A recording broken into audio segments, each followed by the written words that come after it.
My son and his wife arrived for Christmas dinner. I gifted him a BMW, and her a designer purse. My son then sneered. My wife insisted I teach you a lesson, Mom. No presents for you. The daughter-in-law sat smiling during tea. My utter shame. I slowly drew out an envelope. Excellent. One more gift for both of you. The second he opened it, his hands trembled violently. Can you even imagine gifting your son a brand new BMW for Christmas? And his wife looks you dead in the eye, a smirk playing on her lips, and says, "No gifts for you, Ruth. It's time you learned a lesson." What they didn't know was that I was more than ready to teach a lesson of my own. My name is Ruth Dawson. I'm 73 years old, and if you had told me last Christmas that this year I'd be sitting alone in my Naples home, sharing this story with strangers who understand betrayal better than my own blood, I would have laughed. But here I am, and you know what? I'm at peace with it, because some lessons, they cost you everything to learn, but they give you back something far more valuable than any gift wrapped in shiny paper. They give you yourself. Now, before I tell you exactly what happened that night, I'm curious. Where are you right now? Are you curled up on the couch, maybe wrapping presents? Or like me, are you spending the holidays quietly, reflecting on the people who broke your trust? Whatever your story, drop a comment below and tell me where you're watching from, and what your Christmas plans are this year. Because I've learned that the people who truly understand you aren't always the ones who share your last name. Sometimes they're strangers on the internet who have survived the same kind of heartbreak. And if you've ever felt invisible in your own family, if you've ever given everything and received nothing but cruelty in return, then stay with me. This is the story of the night everything changed. My home in Florida smelled like roasted turkey and cinnamon candles. The Christmas tree stood tall, shimmering with ornaments my late husband, Ray, and I had collected over 40 years of marriage. The lights blinked softly, casting a warm, almost magical glow across the living room. I had spent 3 days preparing for this evening. 3 days.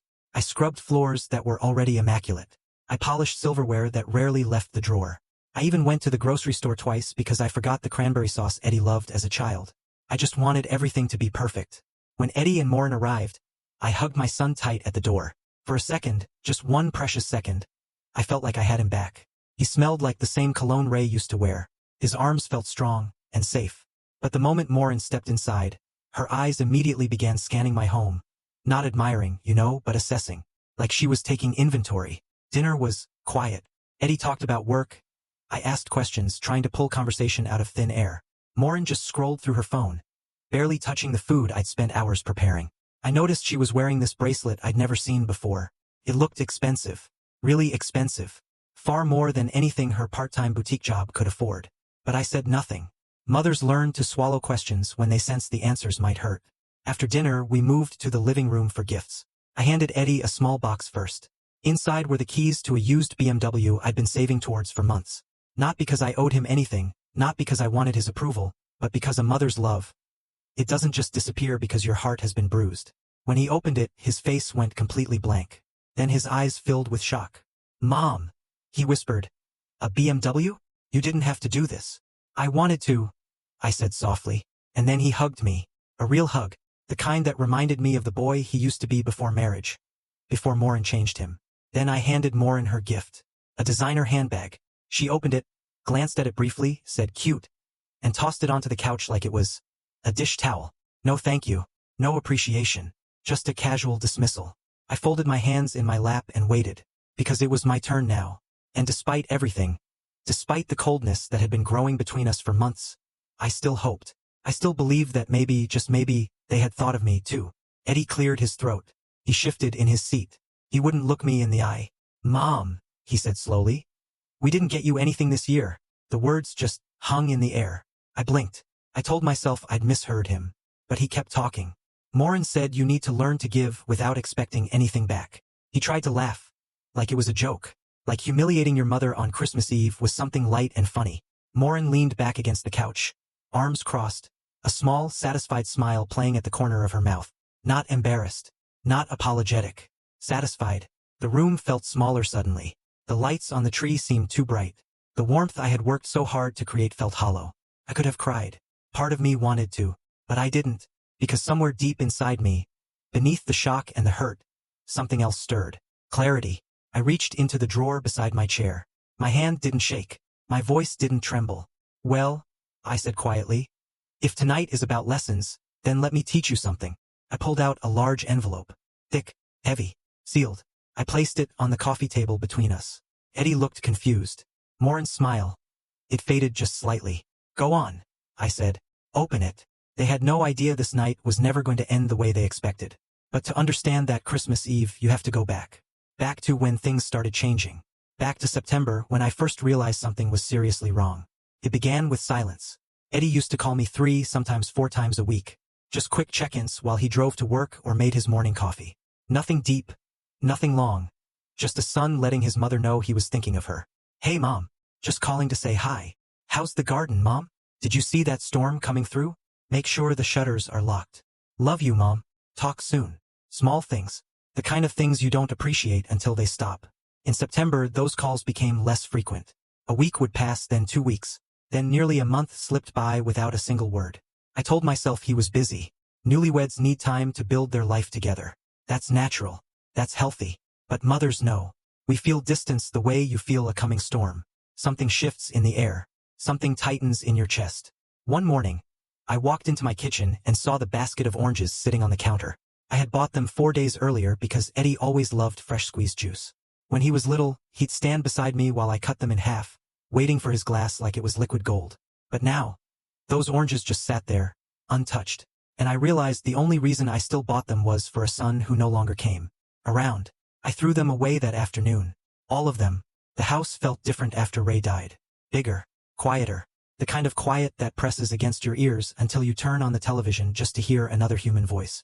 Ray had been gone 2 years by then. 2 years of waking up to an empty bed. 2 years of cooking meals for one. 2 years of realizing that the life you built with someone doesn't disappear when they do. It just keeps going. Only now you're walking through it alone. Eddie had been my anchor during that time. He called every day in those first few months after we buried his father. He checked on me. He made sure I was eating. He sat with me on the porch and let me cry without trying to fix it. But marriage changed him. Or maybe it was Morin. At first, I tried to be understanding. She was young. She was adjusting. Becoming part of a new family isn't easy. But the signs were there. Small at first. Easy to dismiss if you wanted to lie to yourself. Like the time Eddie mentioned coming over for Sunday dinner and then called an hour before to cancel. Morin has plans, he said, as if her plans automatically became his without question. Or the time I invited them both to a little gathering at my friend Janice's house. Eddie said yes, but the morning of, Morin texted me directly. We won't be able to make it. Eddie needs rest. Not we decided. Not sorry, something came up. Just a statement like she had the authority to speak for him now. I stared at that text for a long time. I wanted to call him. I wanted to ask if he even knew she'd canceled on his behalf. But I didn't, because I was afraid of the answer. Mothers are taught to be patient, to give space, to trust that love will bring your children back when they are ready. But what they don't tell you is that sometimes space becomes distance, and distance becomes abandonment. And before you know it, you're standing in your kitchen throwing away oranges because the person you bought them for doesn't even remember you exist. By late September, I hadn't seen Eddie in nearly 6 weeks. I tried texting him. Casual things. Nothing that sounded desperate. Hope work is going well. Let me know if you want to come by for dinner. Saw your favorite show is back on. Made me think of you. Miss you, sweetheart. He would reply later, sometimes the next day. Busy. Will let you know. Thanks, Mom. You too. Short. Distant. Like I was someone he barely knew. One evening, I sat on my back porch watching the sunset over the neighbor's roof. The air was warm, the kind of warmth Florida keeps, even as the rest of the country starts pulling out sweaters. I thought about calling Eddie. Really calling him. Not texting. Not leaving it up to him to respond whenever he felt like it. But then I thought about what I would say. Why don't you call me anymore? Did I do something wrong? Do you still love me? And I realized how pathetic that sounded. A mother begging her grown son for attention. So I didn't call. I just sat there, watching the sky turn pink and orange, feeling the weight of loneliness settle deeper into my bones. The next morning, my phone buzzed. A text from Eddie. For a second, my heart lifted. Maybe he was thinking of me. Maybe he wanted to visit. I opened it. Hey Mom. Morin and I might stop by this weekend if we have time. She wants to talk to you about something. Not I want to see you. Not I miss you. If we have time. I read those words over and over. If we have time. Like I was an errand. A task to check off between grocery shopping and laundry. And the second part. I set the phone down on the kitchen table and stared at it for a long time. Something inside me knew. Not the details. Not the full picture. But enough. Enough to know that the son I raised, the boy who used to hug me goodnight and tell me I was the best mom in the world, was slipping away. And the woman he married was the one holding the door open. They came over that Saturday. I spent the morning cleaning, even though the house was already spotless. I vacuumed the living room twice. I changed the hand towels in the bathroom. I set out fresh flowers on the dining table. Old habits, the things mothers do when they want their children to feel welcome. I made Eddie's favorite meal. Roast chicken with garlic mashed potatoes and cornbread. The same dinner I used to make every Sunday when he was growing up. The same dinner Ray would sit down to after a long day, loosening his tie and saying, "Ruth, you outdid yourself again." I wanted Eddie to walk in and smell home. I wanted him to remember what it felt like to be loved without conditions. When they arrived, Eddie hugged me at the door. A quick hug, polite, the kind you give someone you're obligated to see, not someone you miss. Morin stepped in behind him, wearing sunglasses even though the sun was already setting. She slid them up onto her head and glanced around my home the way someone inspects a hotel room they're not sure they want to stay in. "Smells good," Eddie said, trying to sound cheerful. "Thank you, sweetheart," I said. "Go ahead and sit. Dinner's almost ready." Morin walked slowly through the living room, her heels clicking against the hardwood floor. She paused near the bookshelf, running one finger along the edge like she was checking for dust. Then she turned to me with a smile that didn't quite reach her eyes. "You know, Ruth," she said casually, "this house is really big for one person." I was pulling the chicken out of the oven. I paused, oven mitt still on my hands. "It's the house Ray and I built together," I said quietly. "It holds a lot of memories." She shrugged, examining her nails. "Sure, but practically speaking it's a lot to maintain. You'd probably be happier somewhere smaller. Less work, less stress." Eddie was standing by the dining table, looking uncomfortable. He didn't say anything. He just shifted his weight from one foot to the other and avoided my eyes. I set the roasting pan down on the counter and removed the oven mitt slowly. "I like my home," I said, keeping my voice calm. "I'm not ready to leave it." Morin smiled again, that same tight smile. "Of course, just something to think about." But it wasn't a suggestion. It was a statement, a planted seed. We sat down to eat. I served everyone the way I always did. Eddie dug into his food with genuine appreciation. For a few minutes he looked like my son again, relaxed, present. "This is amazing, Mom," he said between bites. "I forgot how good your cornbread is." My heart swelled a little. "I'm glad you like it, honey." Morin picked at her plate. She took a few small bites, then set her fork down and pulled out her phone. I watched her scroll while Eddie and I talked. She wasn't even pretending to be interested. Her thumbs moved quickly across the screen, her face illuminated by the blue glow. That was when I noticed it. The bracelet on her wrist. It was delicate, with small stones that caught the light every time she moved her hand. It looked expensive. The kind of thing you don't buy at a department store. I thought about what Eddie had told me months ago, that Morin worked part-time at a boutique downtown. Sales assistant. Entry level. I looked at her purse, sitting on the chair beside her. Designer. I recognized the brand because Janice's daughter had one. She had saved for a year to buy it. Then there were the shoes, the sunglasses, the perfectly manicured nails. None of it added up. But I said nothing, because what could I say? Asking about money felt invasive, accusatory, and I didn't want to start a fight.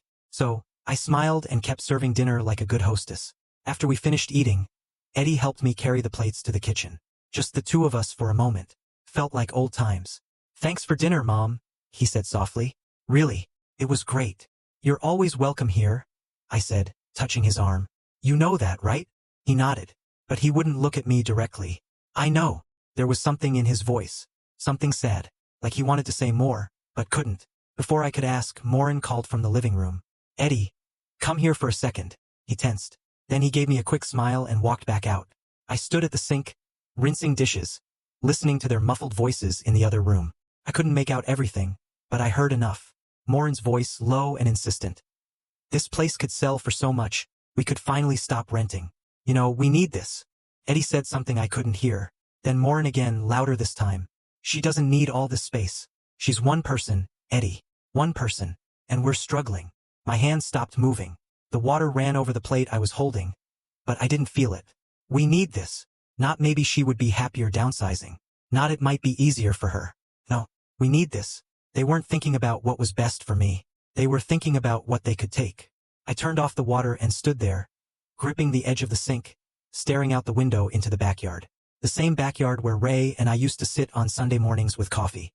The same yard where Eddie learned to ride his bike. The same home we spent 30 years filling with love and laughter. With the small, ordinary moments that make a life worth living.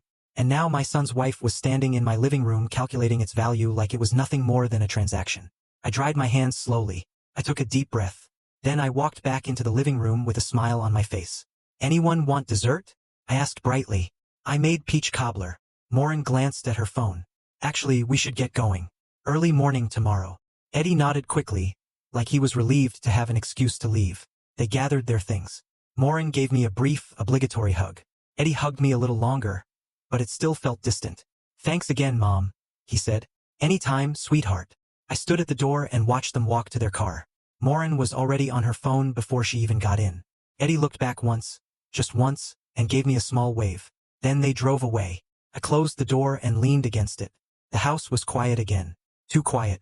I walked back into the dining room and looked at the table. 3 plates. 3 glasses. Evidence that people had been here, but it felt emptier now than it had before they came. I sat down in Ray's old chair and stared at the wall.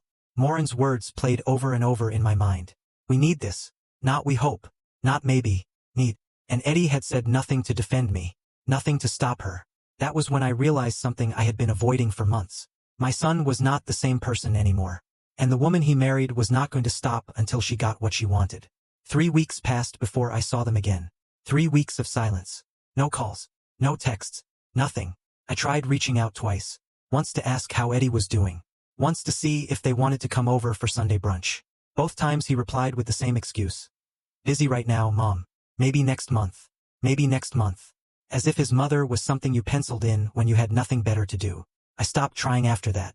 Pride has a way of protecting you when love starts to hurt too much. But then, out of nowhere, Eddie called. Hey Mom. Morin and I are thinking about having a little cookout at our place this Saturday. Nothing fancy, just burgers and hanging out. You should come. I was so surprised. I almost dropped the phone. Really? He said. And for a moment he sounded like himself again. I know it's been a while. Thought it would be nice. My heart lifted despite everything. Despite the coldness, despite Morin's calculating comments about my house, despite the weeks of being ignored. Because he was my son. And when your child reaches out, you take it. You hope. I would love to, I said. Great. Saturday around 2. I'll be there. When I hung up, I stood in the kitchen smiling like a fool. Maybe I had been wrong. Maybe things were getting better. Maybe Morin was warming up to me. Mothers are experts at lying to themselves when the truth is too painful. Saturday came. I bought a store-made potato salad and a bottle of wine. I wore a nice blouse. I even put on a little makeup. Their apartment was small. A 2-bedroom rental in a complex near the highway. The kind of place young couples live while they save up for something better. Eddie greeted me at the door with a genuine smile. Hey Mom.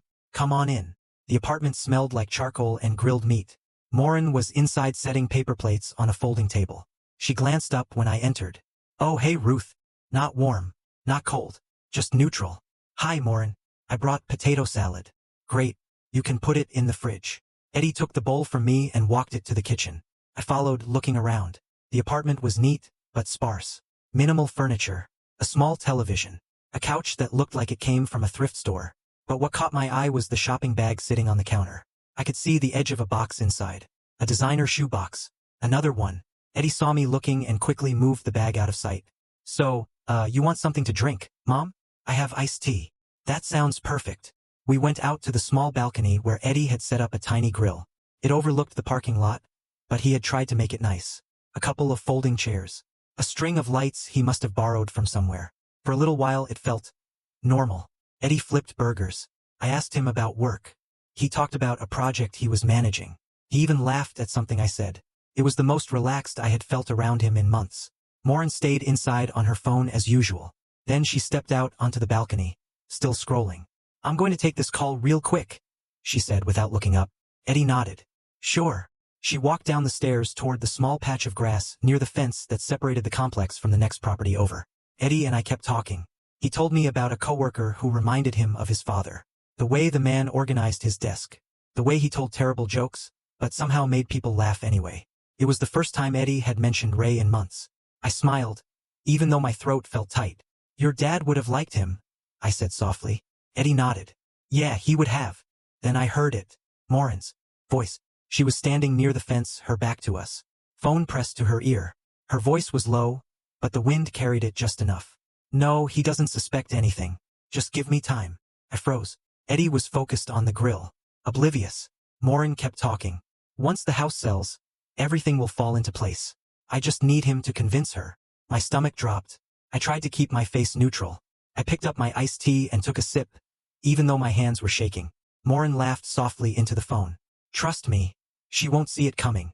Eddie flipped a burger and glanced over at her. She okay? He asked me absently. I nodded, not trusting my voice. Morin said a few more words I couldn't make out, then ended the call. She turned and walked back up the stairs, slipping her phone into her pocket like nothing had happened. Everything good? Eddie asked. Yeah, just work stuff, she said smoothly. She sat down in the chair beside me and smiled. That same tight smile I had seen at my house. I looked at her, really looked at her, and for the first time I didn't see my son's wife. I didn't see someone trying to adjust to a new family. I saw someone with a plan. The rest of the cookout passed in a blur. I don't remember what we talked about. I don't remember what the food tasted like. All I could hear was her voice. Once the house sells, everything will fall into place. Not if, not once, like it was already decided. When it was time to leave, Eddie walked me to my car. Thanks for coming, Mom, he said. It was really good to see you. I hugged him tight, tighter than usual. I love you, sweetheart. Love you too. I got in my car and drove home in silence. My mind raced the entire way. Who was she talking to? What did she mean by, he doesn't suspect anything? Was she talking about Eddie? Was there someone else? And the house? My house? She was already planning for it to be sold. Already dividing up money that wasn't hers? Already treating my home like it was a done deal. I pulled into my driveway and sat there for a long time, staring at the front door. The house Ray and I saved for. The house we painted together.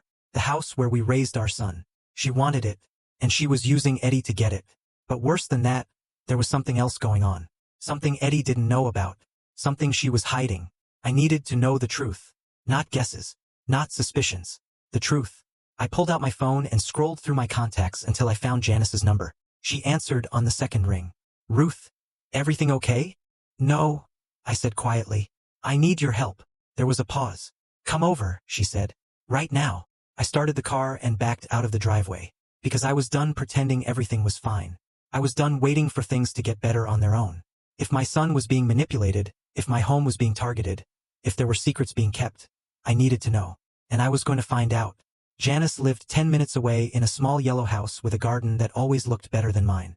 She had been my friend since Eddie was in diapers. She was there when Ray proposed. She was there when Eddie was born. She was there when Ray died. If anyone would understand, it was her. She opened the door before I even knocked. Come in, she said, stepping aside. I walked into her living room and sat down on the couch where I had sat 100 times before. But this time felt different. Heavier.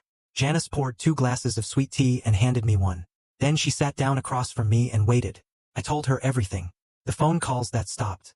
The dinner where Morin suggested I sell my house. The cookout where I overheard her talking about a plan. The expensive things she kept buying. The way Eddie had changed. When I finished, Janice was quiet for a long moment. Then she leaned forward and took my hand. Ruth, she said gently. This is not something you guess about. You need to know the truth. Not suspicions. Not assumptions. The truth. But how? I asked. I can't just accuse her of something without proof. Eddie would never forgive me. Janice nodded slowly. I know someone, she said. A retired police officer. He does private investigation work now. Quietly. Professionally. If there is something going on, he'll find it. My stomach twisted. You mean, hire someone to follow her?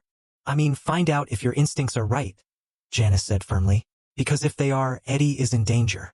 Not physical danger, but the kind that ruins lives. Financial danger. Emotional danger. And you can't protect him if you don't know what you're protecting him from. I stared down at my tea. What if I'm wrong? What if I'm just a paranoid old woman who can't let go of her son? Janice squeezed my hand. Then you'll know that too and you can let it go. But Ruth, I've known you for 40 years. You are not paranoid. You are careful. And your instincts have never been wrong. I looked up at her. What's his name? Mr. Patel, she said. He helped my cousin last year when she thought her business partner was stealing from her. Turned out she was right. Patel found everything, quietly. No drama. Just facts. She wrote down his number on a piece of paper and handed it to me. I stared at it for a long time. Hiring someone to investigate your own family felt like a betrayal. Felt like admitting that love was not enough. That trust had limits. But then I thought about Morin's voice near the fence. Once the house sells, everything will fall into place. I thought about the expensive jewelry, the designer bags, the way she looked at my home like it was already hers. I folded the paper and put it in my purse. Thank you, I said quietly. Janice walked me to the door and hugged me tight. You're doing the right thing, she whispered. I drove home and sat in my driveway for 20 minutes before going inside. The next morning I called Mr. Patel. His office was small, tucked above a tax preparation service in old downtown Naples. The stairs creaked as I climbed them. The hallway smelled faintly of coffee and old paper. When I knocked, a calm voice said, "Come in." Mr. Patel was older than I expected, maybe 65. Glasses, a kind face, the kind of man you would trust to tell you the truth, even when it hurt. He gestured to the chair across from his desk. "Mrs. Dawson?" "Yes. Janice told me you might call. Please sit." I sat down and folded my hands in my lap. I didn't know where to start. He waited patiently, not rushing me. Finally, I spoke. "I think my daughter-in-law is planning something. Something that involves my house and maybe someone else. I don't have proof, just a feeling. And one conversation I wasn't supposed to hear." I told him everything. The same story I had told Janice. He listened without interrupting. He took notes on a yellow legal pad. When I finished, he set his pen down and looked at me. "Mrs. Dawson," he said gently, "what you are describing sounds like a pattern. The expensive items, the pressure to sell your home, the private phone calls. These are not random. They suggest intent. So, you think I'm right?" "I think you deserve to know the truth," he said. "And I can help you find it. But I need to be honest with you about something." I nodded. "If I look into this, I may find things you don't want to see. Things about your daughter-in-law. Maybe things about your son. The truth does not always feel good." My throat tightened. "I understand." He leaned back in his chair. "I will need 2 weeks. Maybe less. I will follow her. Document her activities. Look into her finances if possible. See who she is meeting with. And then I will bring you everything I find." "How much will this cost?" He named a price. It was more than I wanted to spend, but less than losing my home. Less than watching my son be used. "Okay," I said.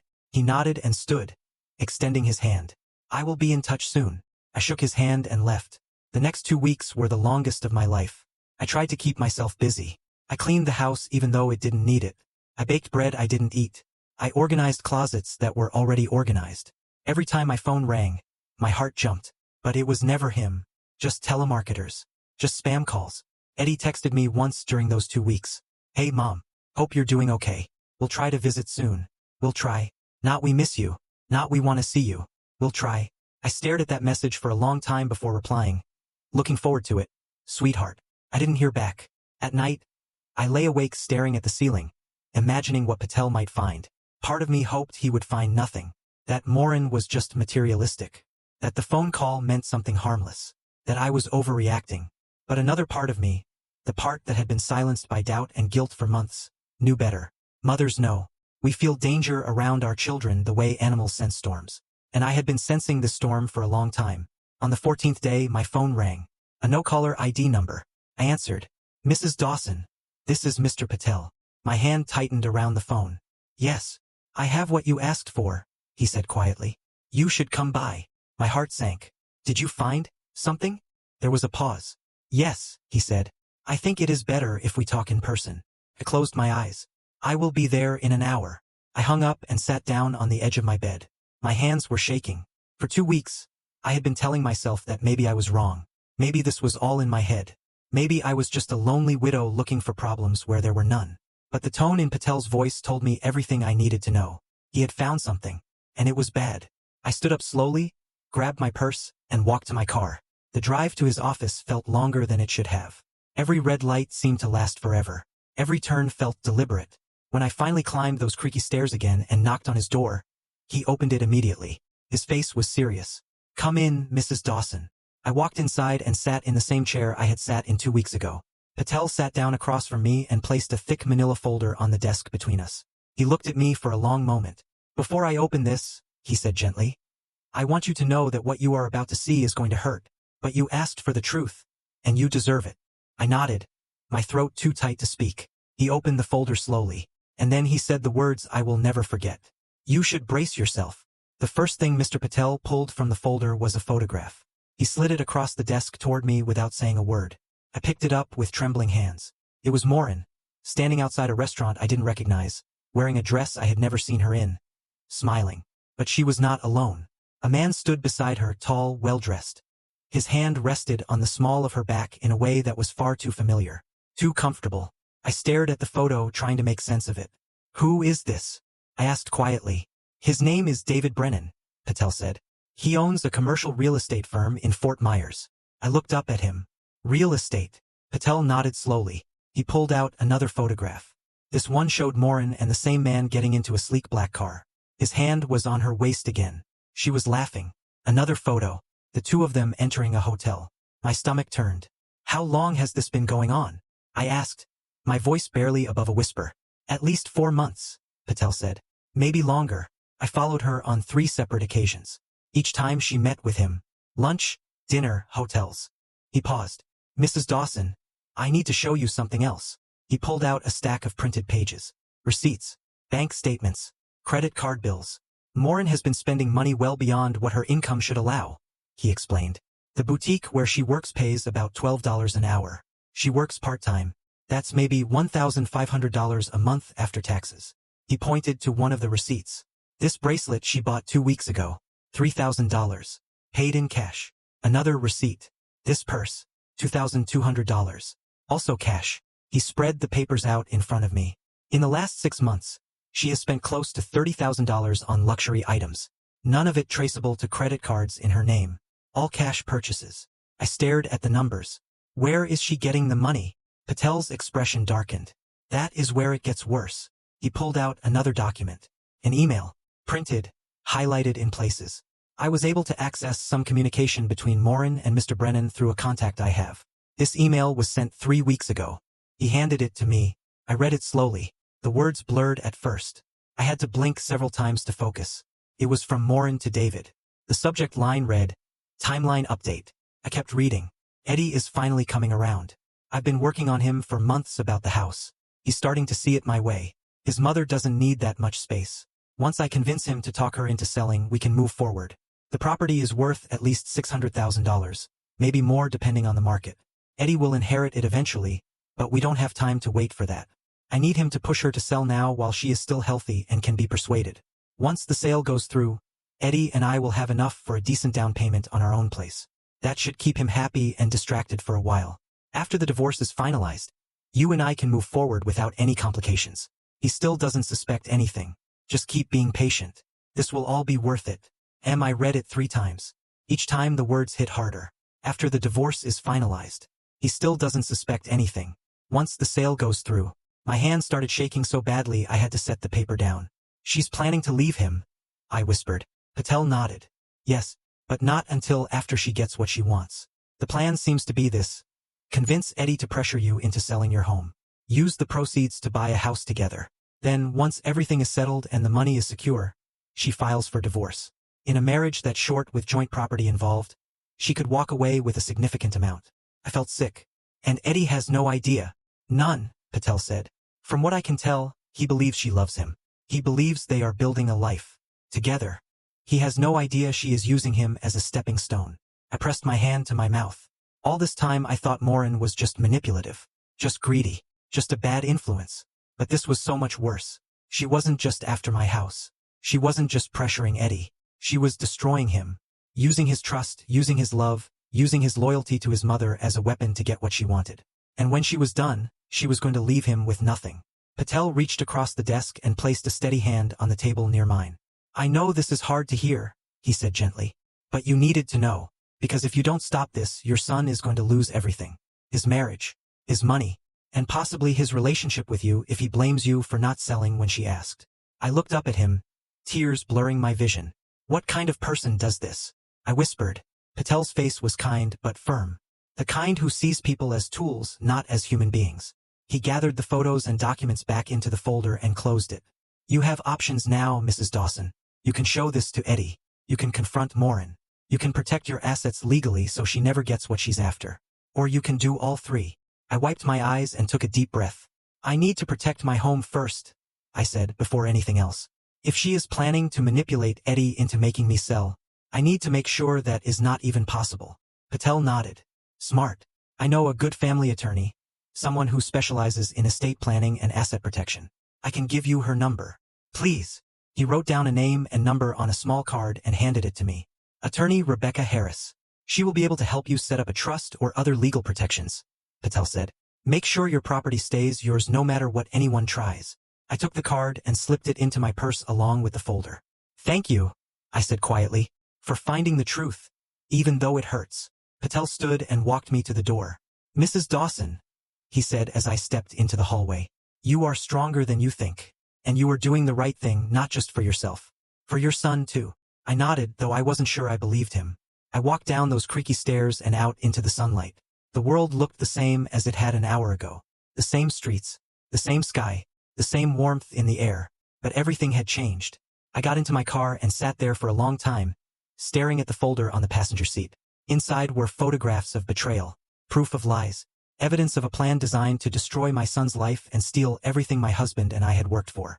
I thought about Eddie, the way he used to look at Maureen when they first started dating, like she was the most wonderful thing that had ever happened to him. I thought about the way he defended her, the way he pulled away from me to make her happy. And now I knew why, because she had been whispering in his ear for months, planting seeds of doubt, making him believe that his mother was the problem, that I was holding them back, that my house was an opportunity, not a home. And he believed her, because he loved her, and she was using that love like a tool. I picked up the folder and held it against my chest. She wasn't just coming for my son. She was coming for everything. But she made one mistake. She underestimated me. She thought I was just a lonely old widow who would do anything to keep her son happy. She thought I would be easy to manipulate, easy to pressure, easy to break. She was wrong. I started the car and pulled out of the parking lot. I had work to do, and this time I wasn't going to wait for someone else to protect me. I was going to protect myself, and I was going to protect my son, whether he knew he needed it or not. The next morning, I called attorney Rebecca Harris. Her office was downtown in one of those newer buildings with glass windows and polished floors. The kind of place that felt serious, professional. The receptionist led me to a small conference room where Rebecca was waiting. She was younger than I expected, maybe in her late 30s, with sharp eyes and a calm presence that put me at ease immediately. Mrs. Dawson, she said, standing to shake my hand. Mr. Patel told me you might be calling. Please have a seat. I sat down and placed the folder Patel had given me on the table between us. I need to protect my home, I said simply, and I need to make sure no one can pressure me into selling it. Not my son, not his wife, no one. Rebecca nodded and opened a notepad. Tell me what's going on. I told her everything, the whole story, Maureen's manipulation, the affair, the plan to use Eddie to convince me to sell, the emails outlining her timeline. Rebecca listened without interrupting.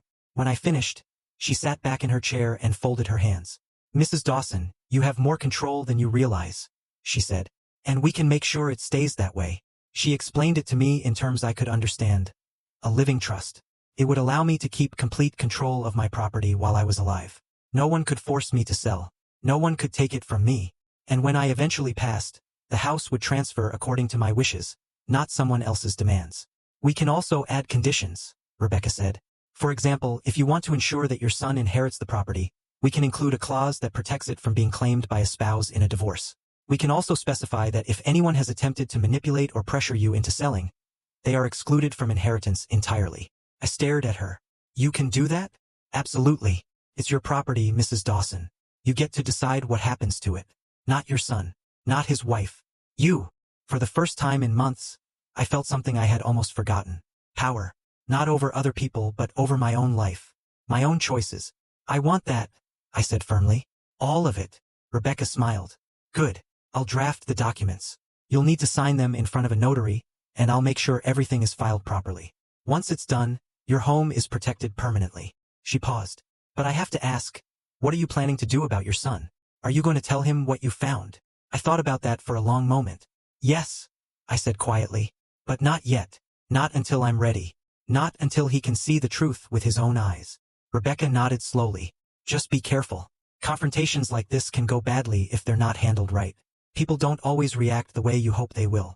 I know, I said. But he deserves to know. Even if it destroys him. Because if I don't tell him, she will destroy him anyway. Rebecca reached across the table and placed her hand over mine. You're doing the right thing, she said gently. For yourself and for him. 3 days later, I returned to her office to sign the papers. The documents were thick, full of legal language I only half understood. But Rebecca walked me through every page, every clause, every protection. When I signed my name at the bottom, I felt something shift inside me. Strength. The house was mine. Fully, legally, irrevocably. Maureen could scheme all she wanted. She could whisper in Eddie's ear. She could plan and manipulate and lie. but she would never get my home. I walked out of that office with my head held higher than it had been in months. That evening, I sat at my kitchen table with Patel's folder spread out in front of me. Photographs, receipts, emails, bank statements, evidence of betrayal, proof of lies. I studied every detail. I memorized the timeline. I read the emails until I could recite them from memory. And then I started planning. I thought about Eddie, about the son I raised, the boy who used to hold my hand when we crossed the street, the teenager who brought me flowers on Mother's Day, even when he had no money, the young man who cried at his father's funeral and told me he would always take care of me. That boy was still in there somewhere, buried under Morin's manipulation, confused by her lies, blinded by love, but he was still there, and I was going to bring him back, not with anger, not with accusations, with truth. I needed him to see what I had seen, to feel the betrayal I had felt, to understand that the woman he loved was using him as a tool to steal from his own mother. But I also needed to be smart. If I just showed him the folder and said, "Look what your wife is doing," he would defend her. He would make excuses. He would accuse me of being jealous or controlling or unable to let go. That's what people do when the truth is too painful. They reject it. They protect the lie because the lie feels safer. So I needed a moment where he could not deny what was right in front of him, a moment where the truth was undeniable. I thought about holidays, about family traditions, about the times when people let their guard down and show who they really are. And then it came to me, Christmas Eve. I pulled out my calendar and counted the weeks. 2 months. I had 2 months to prepare. 2 months to make sure everything was in place. 2 months to plan the one night that would change everything. I reached for a pen and a piece of paper. I started writing. A guest list. Just Eddie and Morin. A menu, Eddie's favorite foods. The meal I used to make when he was a boy. Gifts. I thought carefully about this. What would mean something to Eddie? What would show him I still loved him, even after everything? A car. He had been talking about wanting a nicer vehicle for months. I had been saving, not because I owed him anything, but because love doesn't stop just because it has been hurt. And for Morin, a designer handbag. Not because she deserved it, but because I needed her to feel safe, comfortable, unsuspecting. I wanted her to think she had one. I wanted her to believe that I was just a foolish old woman showering them with gifts because I was desperate for their approval. And then, when she was at her most confident, when she thought the night was going exactly as she planned, I would present the truth. Not with shouting, not with tears, just facts, photographs, emails, receipts. Let the evidence speak for itself. I folded the paper and set it aside. Then I pulled out a large manila envelope from the drawer, the kind with a metal clasp. Slowly, carefully, I placed every piece of evidence inside. The photos of Morin with David. The receipts showing cash purchases. The printed emails outlining her plan. The bank statements. All of it. I sealed the envelope and wrote Eddie's name on the front in neat handwriting. Then I placed it in the drawer of the table beside my favorite chair in the living room. The same chair where I would sit on Christmas Eve. The same chair where I would hand my son the truth. I stared at the envelope for a long time. Part of me wanted to call Eddie right now to warn him, to beg him to see what was happening before it was too late. But I knew that wouldn't work. He had to see it himself. He had to feel the weight of betrayal in his own hands. I closed the drawer and stood up. 2 months. I could wait 2 months. I had waited this long already. I walked to the window and looked out at the street. The sun was setting. The sky was turning pink and orange the way it always did in Florida. For the first time in a long time, I didn't feel afraid. I didn't feel weak. I felt ready. Morin thought she was playing a game. She thought she had all the pieces in place. She thought she was 10 steps ahead. But she forgot something. Mothers don't give up on their children. Not when they are in danger. Not when they are being used. Not when they are being destroyed by someone who doesn't truly love them. I turned away from the window and whispered to the empty room. Christmas Eve. The weeks passed slowly. November came and went. The weather cooled slightly, though in Florida that just meant you could walk outside without feeling like you were stepping into an oven. I spent those weeks preparing, not just for Christmas Eve, but for everything that would come after. I contacted a dealership about a used BMW. Something reliable. Something Eddie would love. The salesman showed me a few options, and I chose one that was 3 years old but looked brand new. Clean interior, low mileage, the kind of car a young man starting his career would be proud to drive. I paid for it in full. No financing. No loans. It sat in the dealership lot with my name on the paperwork, waiting for Christmas Eve. I also went to the designer store downtown, the one where women with more money than sense spent hours browsing handbags that cost more than my monthly grocery bill. The saleswoman approached me with a polite smile. Can I help you find something? I need a handbag, I said. Something expensive. Something that would impress a young woman who likes luxury. She showed me several options. I chose one that looked elegant but understated. The kind Morin would want to show off in photos. I paid for it the same way I paid for the car. In full. No hesitation. The saleswoman wrapped it carefully in tissue paper and placed it in a branded bag. "Lucky recipient," she said with a smile. I nodded but didn't smile back. Lucky was not the word I would use. By early December, I was ready to send the invitation. I sat at my kitchen table with my phone in my hand, staring at Eddie's name in my contacts. I could have just called, but a text felt safer. Less likely to lead to questions I was not ready to answer yet. I typed carefully. "Hi, sweetheart. I would love to have you and Morin over for Christmas Eve dinner. It's been too long since we spent the holidays together. Let me know if you can make it. Love, Mom." I hit send before I could overthink it. 3 hours later, my phone buzzed. It wasn't Eddie who replied. It was Morin. "Hi, Ruth. That sounds great. We will be there. Also, I've been meaning to talk to you about the house situation. Christmas Eve would be a perfect time to discuss it. See you then." I stared at the message. She couldn't help herself. Even in a response to a simple dinner invitation, she had to bring up the house. She had to remind me that she had an agenda, that this was not just a family gathering for her. It was an opportunity. I set the phone down and took a deep breath. She thought she was walking into a negotiation, a chance to finally convince me to sell, a moment where she could push Eddie to pressure me in person, face to face, until I gave in. She had no idea what she was really walking into. Eddie texted an hour later. "Thanks, Mom. Looking forward to it." Short, polite, distant. But he was coming. That was all that mattered. The days leading up to Christmas Eve were strange. I cleaned the house even though it was already clean. I decorated the tree with the same ornaments Ray and I had used for decades. I hung wreaths on the windows. I set out the nativity scene Ray's mother had given us when we first got married. Everything looked festive, warm, inviting. But underneath the surface, I was preparing for war. Not the loud kind. Not the kind with shouting and broken dishes. The quiet kind. The kind fought with truth and documents and evidence that could not be argued away. I rehearsed what I would say, how I would stay calm, how I would present the envelope without emotion, without anger, without giving Morin any opportunity to twist the narrative. I would let the facts speak for themselves. 3 days before Christmas, I picked up the BMW from the dealership. They detailed it for me, tied a big red bow on the hood. I drove it home carefully and parked it in my garage, hidden from view. Eddie wouldn't see it until Christmas Eve. I also wrapped Morin's handbag. Expensive paper, a silk ribbon. I made it look like I had put thought into it, like I cared, because I needed her to believe I was still trying to win her approval. The night before Christmas Eve, I couldn't sleep. I lay in bed staring at the ceiling, thinking about everything that could go wrong. What if Eddie didn't believe me? What if he thought I had fabricated the evidence? What if he chose Morin over the truth? What if he walked out and never spoke to me again? The thoughts circled in my mind like vultures.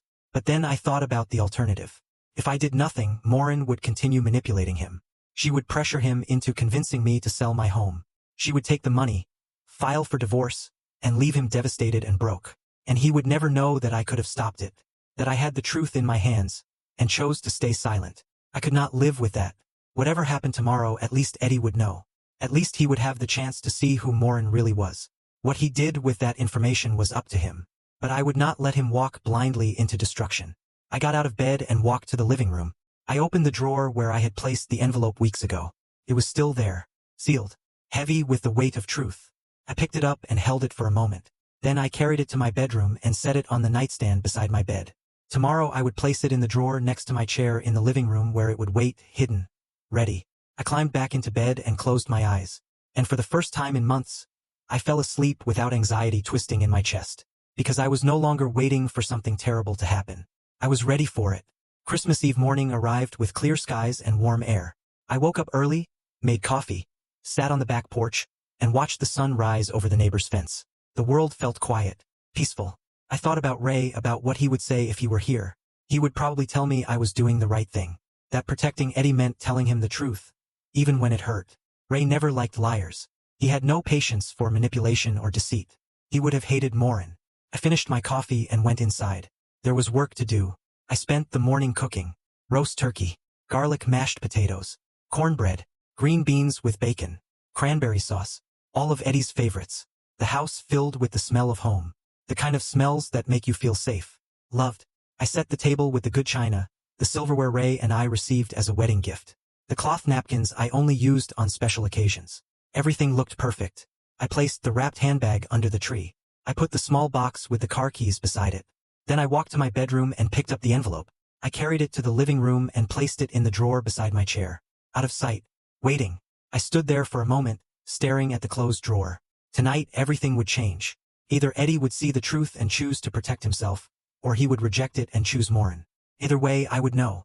And I would finally stop living in this painful limbo of watching my son be destroyed and being powerless to stop it. I took a deep breath. Then I went to the kitchen to finish preparing dinner. It was almost time. They arrived at 6 o'clock sharp.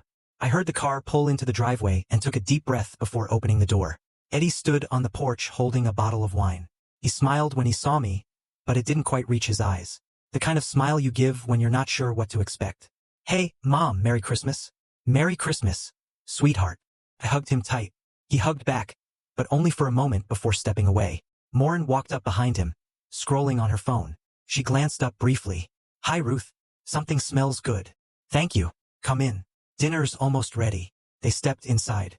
Eddie looked around at the decorations. The tree. The table set with china. Wow, Mom. You really went all out. I wanted it to be special, I said softly.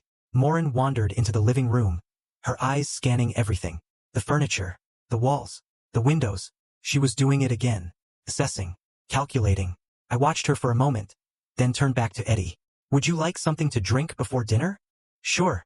I'll take some water. We walked to the kitchen together, just the two of us. For a brief second it felt normal. How have you been, Mom? He asked. Good, I said, pouring him a glass. Busy getting ready for tonight. He nodded, but his mind seemed somewhere else. And you? I asked. How's work? Fine. Busy. You know how it is.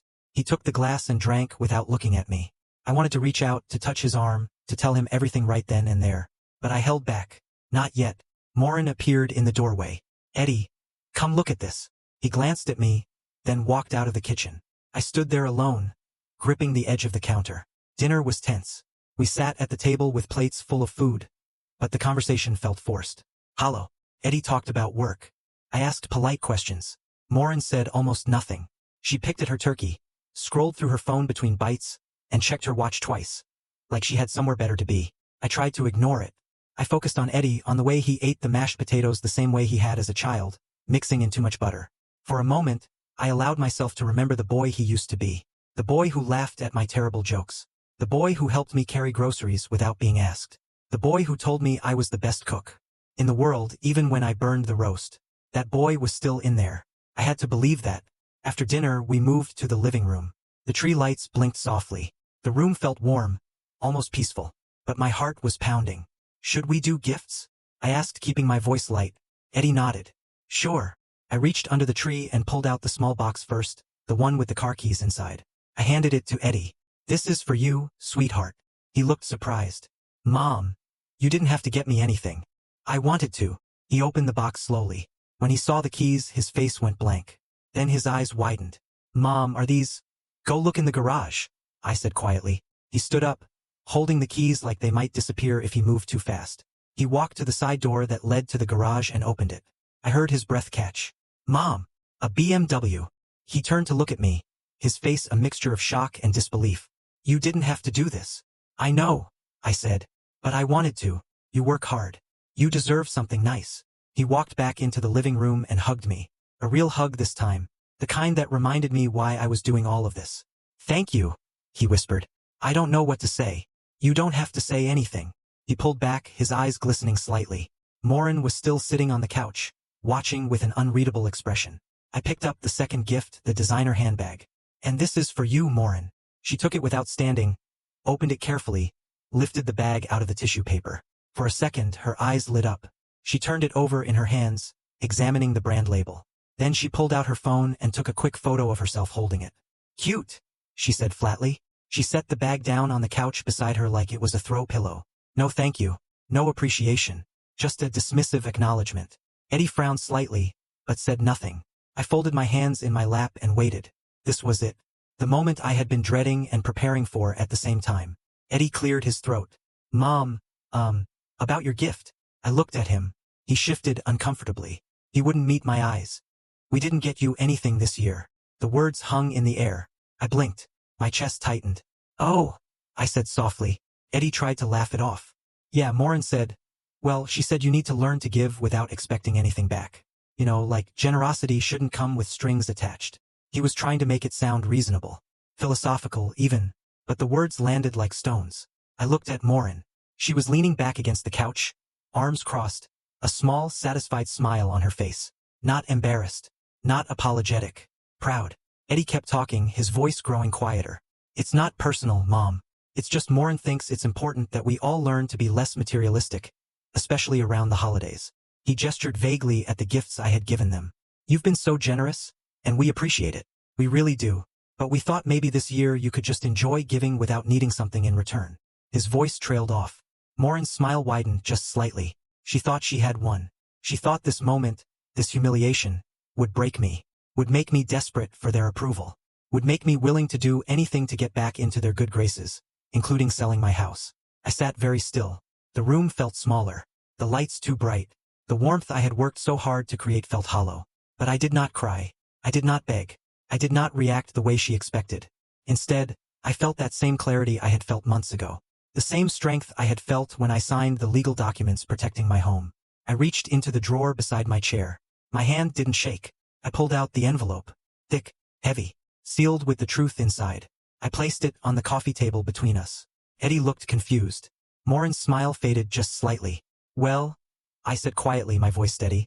If tonight is about lessons, then let me teach you something. I looked directly at Morin. Go on, I said. Open it. Eddie glanced at Morin, then at the envelope. Morin leaned forward slowly. Her fingers hesitated for just a moment before she picked it up. She unsealed the metal clasp and pulled out the first photograph. The color drained from her face.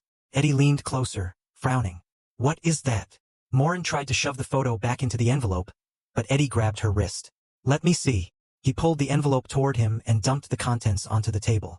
Photographs scattered across the surface. Receipts, printed emails, bank statements. Eddie picked up one of the photos. His hand started to shake. It was Morin with another man. His hand on her waist, her smiling up at him.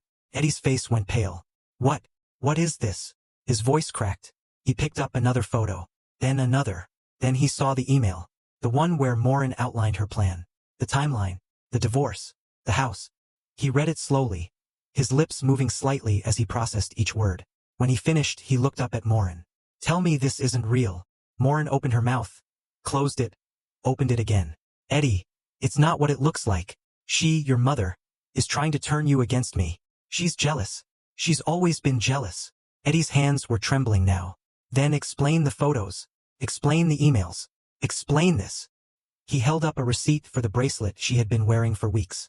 $3,000, Morin. Where did you get $3,000? She stammered, tried to form an excuse, but nothing came out that made sense. Eddie stood up, the papers still clutched in his hands. His face was a mixture of shock, anger, and heartbreak. You were going to leave me, he whispered. After you got the money from my mom's house, you were going to leave me. Morin's face twisted. Your mother was holding us back, she snapped. We needed that house, Eddie. We deserved it. And she was being selfish. The mask slipped. The sweet, loving wife disappeared. What stood in front of us now was someone cold, calculating, desperate. Eddie took a step back. Get out. Morin blinked. What? Get out. His voice was low, controlled, but shaking with rage. Eddie, please just listen. No, he shouted. Get out of my mother's house. Now. Morin stood frozen for a moment. Then, with a burst of fury, she grabbed her purse and the designer handbag I had given her. Fine. You'll regret this, Eddie. You'll regret choosing her over me. She stormed toward the door, her heels clicking sharply against the floor. She slammed it so hard the ornaments on the tree rattled. And then she was gone. The silence after Morin left was deafening. Eddie stood in the middle of the living room, still holding the photographs in his trembling hands. His face was pale, his breathing shallow. Then his knees buckled. He collapsed onto the couch, covering his face with his hands. And he broke, shaking sobs that came from somewhere deep inside him, somewhere I hadn't heard in years. Not since Ray's funeral. Not since the day we buried the man who had raised him to be better than this. I moved slowly toward him and sat down beside him. I didn't say anything at first. I just placed my hand gently on his shoulder. He flinched, then leaned into me, burying his face against my shoulder the way he used to when he was small and the world felt too big. I'm so sorry, Mom, he choked out between sobs. I'm so sorry. Shoo, I whispered. It's okay. It's not okay, he said, pulling back to look at me. His eyes were red, filled with tears and shame. I let her say those things to you. I stood there and watched her treat you like you were nothing. I believed her when she said you were being selfish. I actually believed her. His voice cracked. And tonight, what I said to you about not getting you a gift, about you needing to learn a lesson. He shook his head, unable to finish. Eddie, I said gently, taking his hand in mine. You trusted someone you loved. That's not a flaw. That's being human. But I should have seen it, he said desperately. I should have known. The expensive things. The way she talked about your house. The way she kept pulling me away from you. He wiped his eyes roughly. How could I have been so blind? I squeezed his hand. Because love makes us blind sometimes. It makes us want to believe the best in people, even when the signs are there. And she was very good at what she did. She manipulated you slowly, carefully. You didn't stand a chance. Eddie looked down at the photographs scattered across the table. How long have you known? Since September, I said quietly. I overheard her on the phone at your cookout, talking about a plan, about the house. I knew something was wrong, but I didn't know how deep it went. So, I hired someone to find out. He looked at me, stunned. You hired an investigator? I nodded. I had to know the truth. Not for me, for you. Because I could see what she was doing to you. I could see you pulling away, changing. And I knew that if I didn't stop it, she was going to destroy you. Eddie's face crumpled again. I almost let her, he whispered. I almost convinced you to sell this house. She kept saying we needed it, that it was the only way we could move forward, and I was starting to believe her. He looked around the living room, at the tree, at the photos of Ray on the wall, at the home his parents had built. I almost took this away from you. But you didn't, I said firmly. And that's what matters. He shook his head. Only because you stopped me. If you hadn't found out, if you hadn't showed me tonight, his voice broke. I would have lost everything. The house, you, my self-respect, everything. I pulled him close again. You haven't lost me, I said softly. You will never lose me. I'm your mother. That doesn't change, no matter what. We sat like that for a long time. The tree lights blinked softly. The house was quiet, except for the sound of Eddie's breathing as he tried to calm down. Finally, he pulled back and wiped his eyes. What do I do now? He asked. About Morin? About everything? I took a deep breath. You protect yourself. Legally, financially, emotionally. You talk to a lawyer. You make sure she can't take anything from you. And then you start rebuilding your life. Eddie nodded slowly, like he was trying to absorb it all. And you? He said, looking at me. The house? Did you do anything to protect it? I smiled faintly. I set up a living trust. The house is legally protected. No one can force me to sell it. And when I'm gone, it will go to you, with conditions that protect it from anyone who tried to manipulate me. Eddie let out a shaky breath. You thought of everything. I had to, I said simply, because I knew you couldn't see what was happening. And I wasn't going to let her take everything your father and I worked for. He reached over and hugged me again. Tight, desperate. I love you, Mom. I'm so sorry I didn't see it sooner. I love you too, sweetheart. And you're going to be okay. It's going to hurt for a while, but you're going to be okay. He nodded against my shoulder. We sat there together as the night grew late. The food sat untouched on the table. The gifts remained under the tree. But for the first time in months, I had my son back. Not the version Morin had shaped him into. Not the distant, cold stranger who avoided my calls.